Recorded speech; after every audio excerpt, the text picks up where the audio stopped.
Yeah, la la la la la lele. La la lele. Yeah, la la la la la lele. La la lele. Yeah, la la la la la lele. Yeah, la la la la la lele. Ya la la la la la la la lele.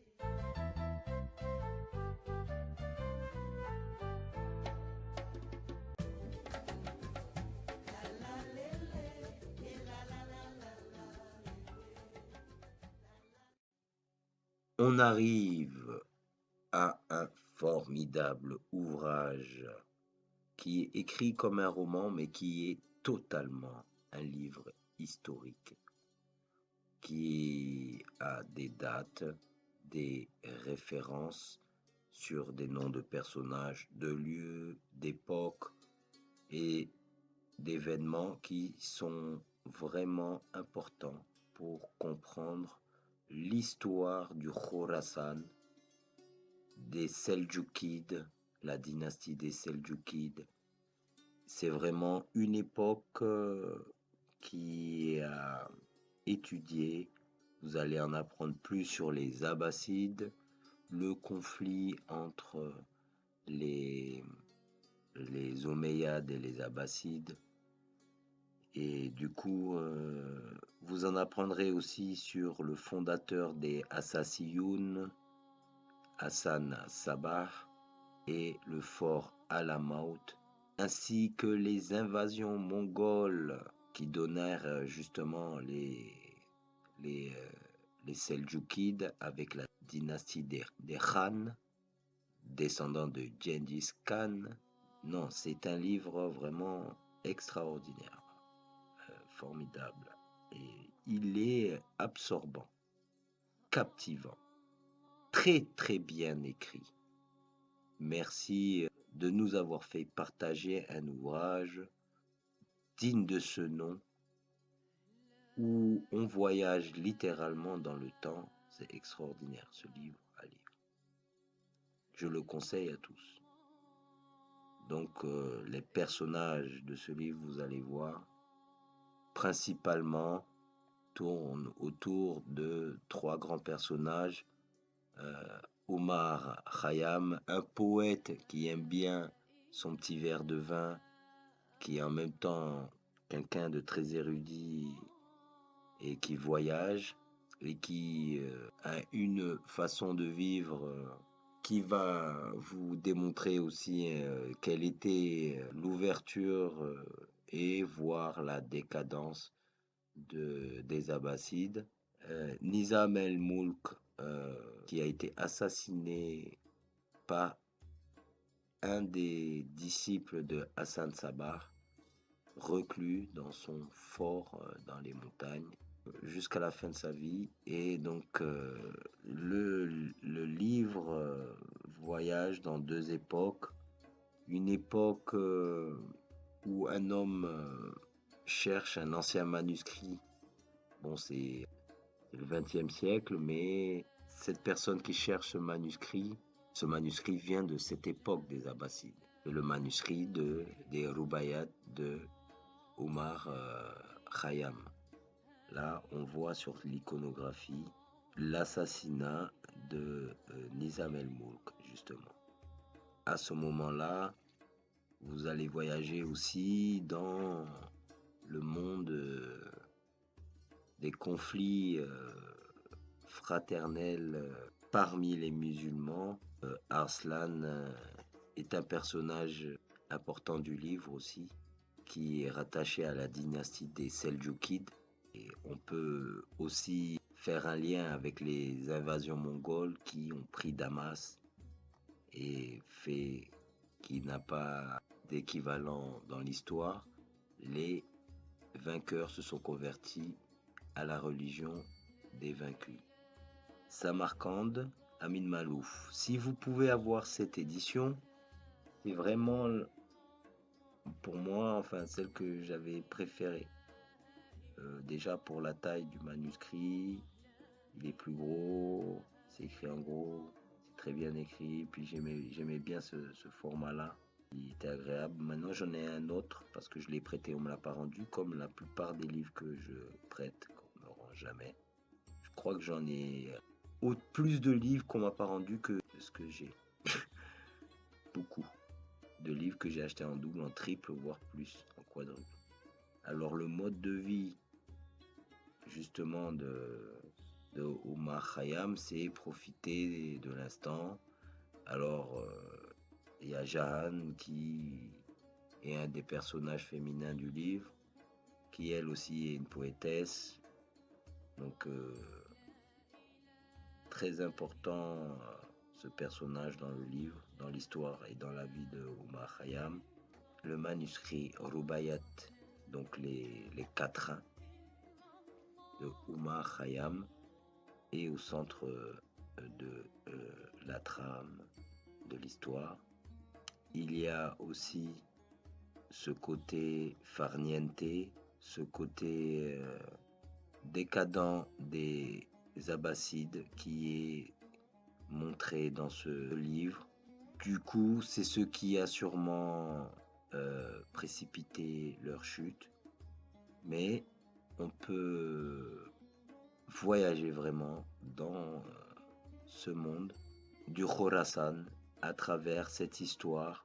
Alors, c'est pas une histoire d'amour, le livre, parce que c'est un livre vraiment historique, mais comme je vous ai dit, le personnage de Jahan est très très central dans l'histoire du voyage de Omar, qui porte un nom sunnite et qui voyage dans un pays plutôt chiite, alors que à cette époque-là, comme le dit un des passages du livre, Omar rencontre Hassan Sabbah quand il est jeune et il a une discussion profonde avec lui et il se demande si c'est pas cette discussion qu'il a eue avec lui qui a donné l'idée de faire les Assassiyun. Et donc c'est pour ça que l'histoire est reliée avec Omar Khayyam, Hassan Sabbah et Nizam el-Mouk, puisque Nizam el-Mouk va mourir assassiné par un des disciples de Hassan. Donc la vie des Abbassides, à Ispahan, à Samarcande, dans le Khorasan, c'est vraiment un livre qui nous permet de se plonger dans ce monde. On n'y décroche pas, hein, même c'est un livre quand on touche plus Internet, on regarde plus de films, c'est vraiment quelque chose, quand on le commence vraiment, si on aime lire, il est très bien écrit, on veut le finir quoi, on peut pas faire autre chose que de le finir. Et franchement, il est pas très épais en édition de poche, mais que j'ai là. Voilà, c'est un peu la philosophie du personnage. Donc, un morceau de pain, un verre de vin et toi. Toi, il parle de justement ce personnage féminin, Jeanne, vraiment à lire. Ce livre, il est très très enrichissant. Nizam el-Moulk, il y a d'autres ouvrages sur le personnage, parce que c'est un personnage historique connu. C'était pour vous montrer que vraiment ce livre, c'est pas qu'un roman, puisque tous les éléments du livre sont vraiment vérifiés, historiques, c'est un travail très précis, vraiment très riche. C'est pour ça que je me suis dit, tiens, je vais les présenter. Ça a déjà été fait, mais d'une manière différente de ce que je fais. Donc on voit comment un des disciples de Hassan Sabbah assassine Nizam el-Mouk. Et sachez que quand vous lisez le livre, vous vous rendez compte que les gens, ils essaient pas de s'échapper en plus. Ils savent qu'ils vont se faire exécuter, ils vont se faire tuer, donc mais ils déclament donc d'où vient le coup, c'est-à-dire il tue la personne et ensuite il te dit, enfin, pendant qu'il tue la personne, au moment où il le tue, il te dit, ben ça vient de Hassan Sabbah. Donc en fait, ça crée une certaine crainte de Hassan Sabbah qui se planque à la monte et tous les souverains le craignent parce qu'ils ne savent pas à quel moment il peut envoyer un de ses sbires vous assassiner. Alors, c'est c'est là où vous voyez aussi dans le livre, vous explique l'erreur qu'il y a des gens d'attacher le mot hashish et hashashin à cette secte, alors que c'est pas du tout le même mot en arabe, c'est as-source, c'est-à-dire le fondement, la base. Et donc les assassins, c'est les fondamentaux en fait.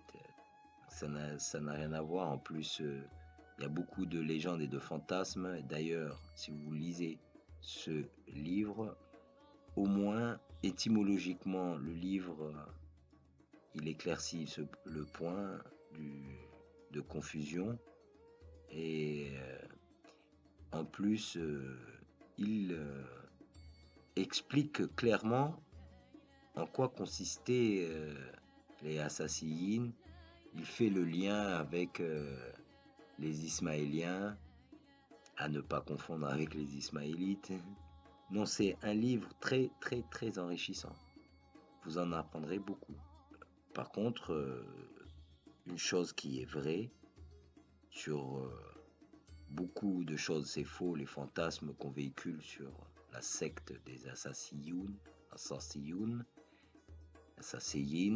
mais ce qui est vrai, c'est le redoutable Hassan Sabah qui faisait trembler tous les souverains du Khorasan et du monde musulman, car il pouvait assassiner qui il voulait finalement, même s'il ne pouvait pas sortir de sa forteresse, parce que là, à mon avis, il n'aurait pas pu aller bien loin.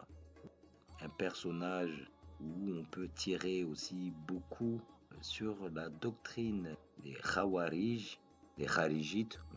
Donc voilà, du haut de sa colline, du fort Alamante, qui n'a pu finalement être balayé que par les invasions mongoles. Hassan Sabah donc était prisonnier. Il était puissant, mais prisonnier de son fort, le fort Alamante, le célèbre fort Alamante.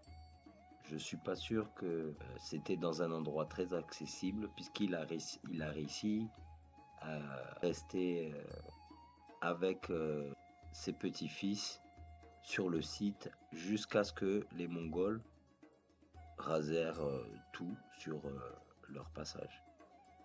Alors voilà pour Hassan Sabah, fondateur des Assassins.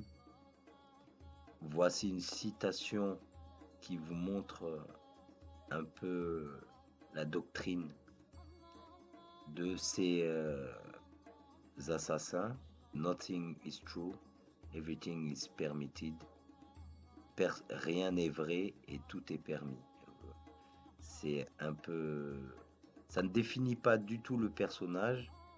Il faut vraiment lire le livre parce que justement, on parle de cet ouvrage, justement, qui était gardé à Fort Alamante par les Ismaéliens. Et donc, il y a un autre ouvrage aussi dont il est question dans le livre Samarcande, un manuscrit qui renferme des secrets. Donc on voit que il y avait aussi donc des Noirs dans le Khorasan. Voilà. Dans l'iconographie, on nous montre des Asiatiques, puisque je vous dis que c'était plutôt l'Ouzbékistan, c'est une influence mongoloïde au niveau du phénotype, mais il y avait des Noirs dans le Khorasan. Hassan Sabah était donc prisonnier de son fort. Il n'en sortit plus jamais jusqu'à la fin de sa vie. Par la suite, 2-3 générations après, enfin quelques générations après, les Mongols ont rasé Il ne reste, je pense, aujourd'hui que quelques ruines. C'était quand même un lieu au perché. On ne savait pas, je pense à mon avis, où il était et je pense que les gens n'avaient pas vraiment les moyens de venir le trouver. Et il a terrorisé le monde musulmans, les souverains en tout cas musulmans, parce qu'ils ne pouvaient pas savoir si un jour Hassan pouvait décider de les assassiner depuis son fort Alamut, sans même bouger. Donc Nizam el-Mulk, lui, il a été assassiné par un des disciples, les Assassiyyin, les invasions mongoles. Comme je vous ai dit, ils ont tout rasé sur leur passage. Ils sont partis donc des steppes de Mongolie, ils sont passés donc par le Khorasan et ils sont arrivés à Damas et ils ont fondé la dynastie des Khan avec les Seljoukides de Turquie qui ont donné les Ottomans. Ce livre de Amin Malouf, je vais lire un passage où c'est Hassan Sabbah qui parle à Omar Khayyam. À ce moment-là, la secte des Assassiyyoun n'existe pas encore, car Hassan Sabbah n'a que 17 ans au moment de cette première rencontre. Ils se sont rencontrés 2 ou 3 fois, et ça c'était la première. Alors, je ne cite pas tout, je prends juste un petit passage qui est donc à la page 101 du livre Samarcande de Amin Malouf. Alors, le livre a été publié, la première publication du livre Samarcande était en 1989. Moi, j'ai une édition de 2011. Alors, c'est une édition de livre de poche. Comme je vous disais, c'est Hassan Sabbah qui parle à Omar Khayyam. Pour vous, les sunnites, il n'y a effectivement pas de preuve. Vous pensez que Mohammed est mort sans désigner d'héritier, qu'il a laissé les musulmans à l'abandon et qu'alors ils se sont laissés gouverner par le plus fort ou le plus rusé. C'est absurde. Nous pensons que le messager de Dieu a nommé un successeur, un dépositaire de ses secrets, l'imam Ali, son gendre, son cousin, son presque frère. À son tour, Ali a désigné un successeur, la lignée des imams légitimes. C'est ainsi perpétué et, à travers eux, s'est transmise la preuve du message de Mohammed et de l'existence de Dieu unique. Là, à ce moment-là, on comprend que Hassan parle en tant que chiite. Mais quand vous lisez le livre, vous comprenez qu'il a eu des maîtres et qu'il a une tendance déjà qui est parmi les 12 écoles des chiites. Je pense que là, on peut dire que c'est les Ismaéliens. Donc il a une influence, il parle, il est jeune, il a 17 ans, et il parle avec Omar. Et la conversation continue. Omar répond, « Dans tout ce que tu dis, je ne vois pas en quoi tu diffères des autres chiites. » Hassan réplique, « La différence est grande entre ma foi et celle de mes parents. Ils m'ont toujours appris que nous devions subir patiemment le pouvoir de nos ennemis en attendant que revienne l'imam caché, qui établira sur terre le règne de la justice et récompensera les vrais croyants. Ma propre conviction, c'est qu'il faut agir dès à présent, préparer pour tous les moyens de l'avènement de notre imam dans cette contrée. Je suis le précurseur, celui qui aplanit la terre pour qu'elle soit prête à recevoir l'imam du temps. Ignores-tu que le prophète a parlé de moi? Et là, Omar répond, de toi, fils d'Ali Sabbah, natif de Qom? Hassan rétorque à Omar, n'a-t-il pas dit, ouvrez les guillemets, un homme viendra de Qom, il appellera les gens à suivre le droit chemin, des hommes se rassembleront autour de lui comme des fers de lance, le vent des tempêtes ne les dispersera pas, ils ne se lasseront pas de la guerre, ils ne faibliront pas, et sur Dieu ils s'appuieront. Omar répond, je ne connais pas cette citation, j'ai pourtant lu les recueils des traditions certifiées. Hassan lui dit, tu as les recueils que tu veux, les chiites ont d'autres recueils. Voilà, il dit bien que lui, il a ses références qui ne sont pas connues des chiites, qui ne sont pas connues des sunnites, qui ne sont pas dans les textes sunnites. Alors Omar répond, et c'est donc de toi qu'il s'agit.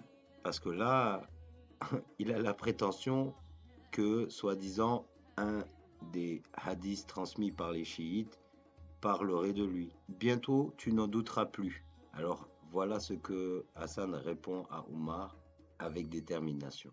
Et par la suite, il deviendra ce qu'il deviendra.